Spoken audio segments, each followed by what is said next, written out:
اللہ لا الہ الا هو الحی القیوم۔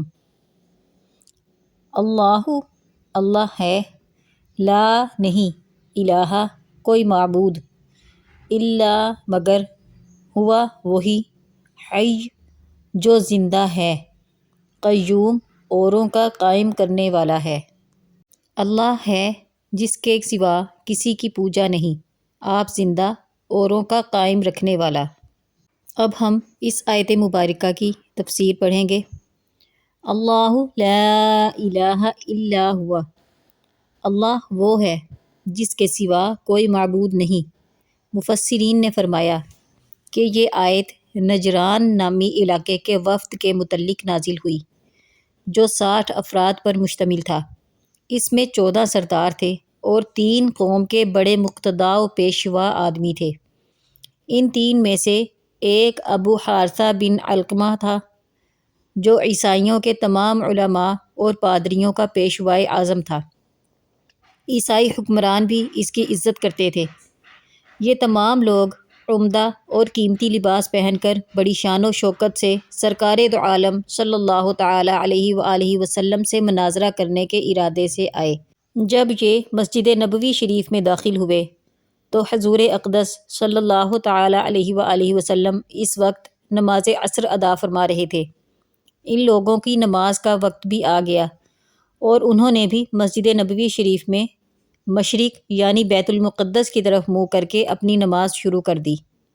نماز کے بعد نبی اکرم صلی اللہ تعالی علیہ وآلہ وسلم سے گفتگو شروع کی۔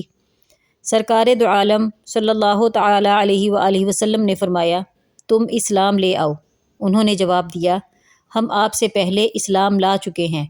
سرور کائنات صلی اللہ تعالی علیہ وآلہ وسلم نے فرمایا، تمہارا اسلام کا دعویٰ غلط ہے، اور تمہارے اسلام کے غلط ہونے کا سبب یہ ہے کہ تم کہتے ہو کہ اللہ عز و جل کی اولاد ہے، نیز تمہارا صلیب کی پوجا کرنا بھی اسلام سے مانع ہے، اور تمہارا خنزیر کھانا بھی اسلام کی راہ میں رکاوٹ ہے۔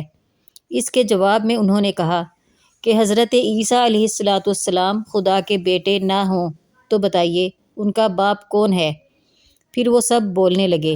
حضور اکرم صلی اللہ تعالی علیہ وآلہ وسلم نے فرمایا، کیا تم نہیں جانتے کہ بیٹا باپ سے ضرور مشابہ یعنی ملتا جلتا ہوتا ہے؟ انہوں نے اقرار کیا۔ پھر نبی کریم صلی اللہ تعالی علیہ وآلہ وسلم نے فرمایا، کیا تم نہیں جانتے کہ ہمارا رب عز و جل حی لا یموت ہے، اس کے لیے موت ناممکن ہے، اور حضرت عیسیٰ علیہ السلام پر موت آنے والی ہے؟ انہوں نے اس کا بھی اقرار کیا۔